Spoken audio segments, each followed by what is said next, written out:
Back to World Crisis Radio. Now let's attempt at least to go to Reykjavik, Iceland. We're in the middle of the big fight between gallant little Iceland and the ogres and plug uglies and bullies of the International Monetary Fund, Great Britain, and the Netherlands. The Anglo-Dutch financier clique attacking Iceland, attempting to extort $6 to $7 billion, and there's a referendum scheduled, we still think, for March. But let's go to our correspondent in Reykjavik, and that's Þórarinn Einarsson, who's, I understand he's babysitting this afternoon, so I hope our listeners will bear with any little voices there, right, coming from the background. But Þórarinn, give us an update if you can.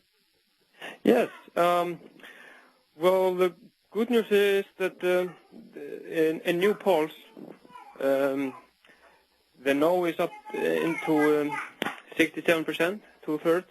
Tremendous. Are going to say no.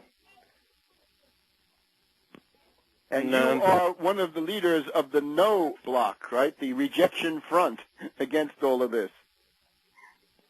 Excuse me, could you repeat? Your website is the no bloc. Maybe you want to cite the website just for people from Iceland who may be listening. Oh, yeah, no, actually it's not quite up yet. But, it's almost finishing. But okay. I would like to remind about the other website, SaveThePeopleOfIceland.com. It has been very nice to see all the comments, supports from all around the world. Great. Some great comments there.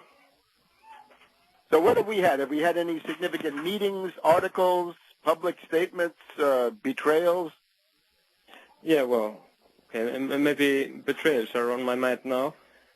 It's very sad to see in Aftenposten, in a Norwegian newspaper, an article from a professor of economics, Icelandic, who's really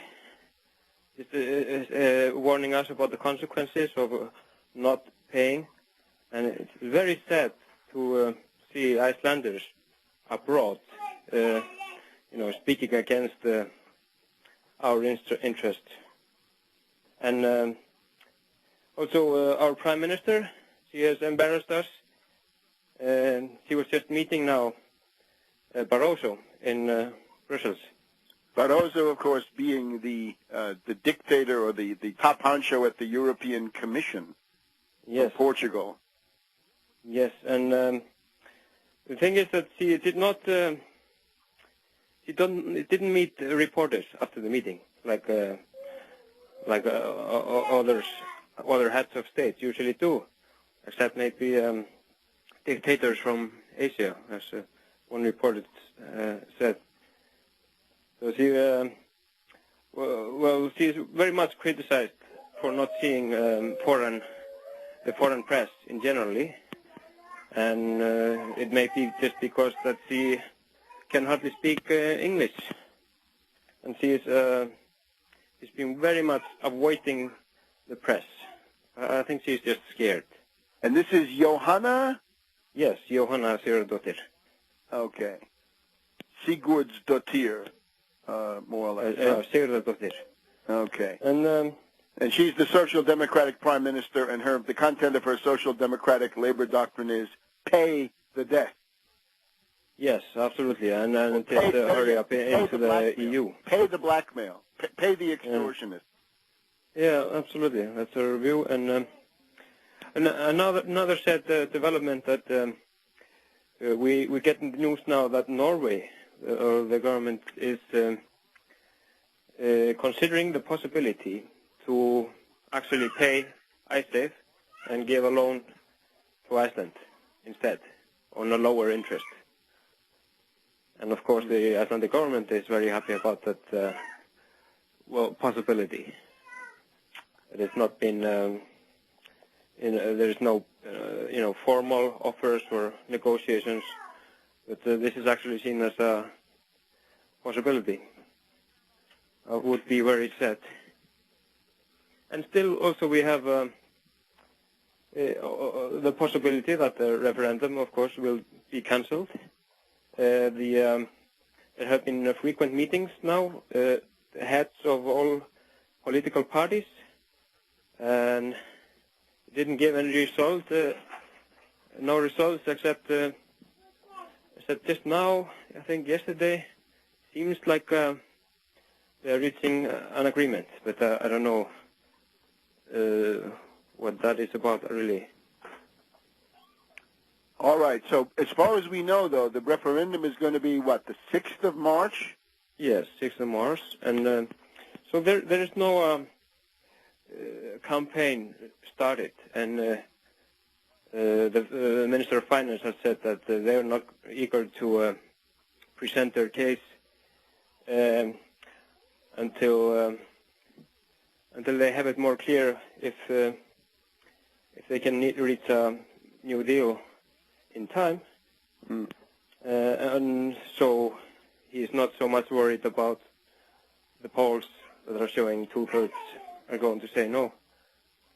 It sounds like the financier elite may try to call off the referendum completely if they're going to lose. I mean, remember in 2005 they lost on the EU expansion or the EU constitution. They lost in France, they lost in the Netherlands, then later on they lost in Ireland. Whenever there's a fair vote, they lose with these totalitarian initiatives that they have.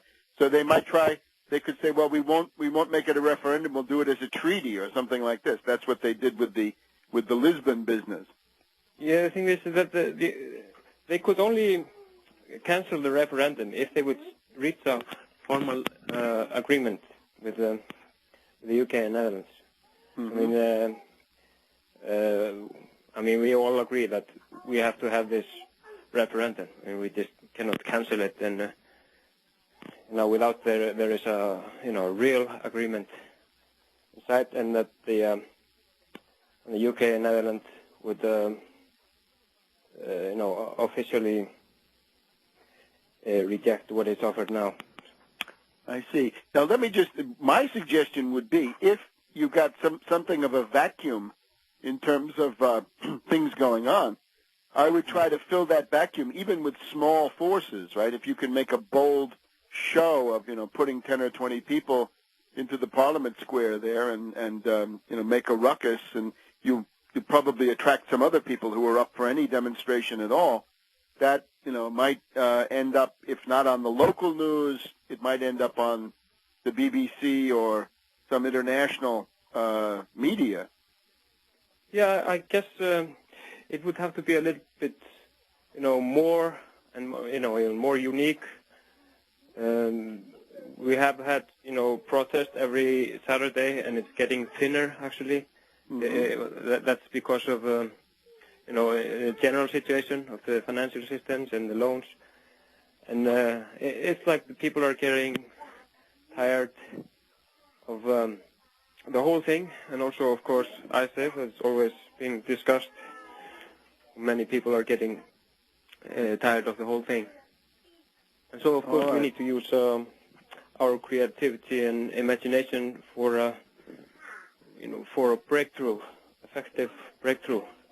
The other thing that occurs to me is you now have Greece, right? Greece, normally speaking, Greece would be on the verge of bankruptcy. But, of course, the tendency would be then for the European Central Bank, France, Germany, others to bail them out. But I think what Greece is going through is now this extreme austerity, right? Extreme budget cuts and, the brutal stuff. And that's going to lead then to a strike wave. And I think people could then look at Greece and say, this is what happens, chaos. If you go under the IMF, you get chaos. Quick answer. Yes, I was hoping to see like Latvia and Greece and Iceland making a coalition. Right, an anti-IMF front, a little entente against the IMF. We'll see you next week, though, Robin. Thank you so much. Okay. Hang in there. Keep fighting. Okay. Bye-bye. Bye-bye. And we'll be back in a minute.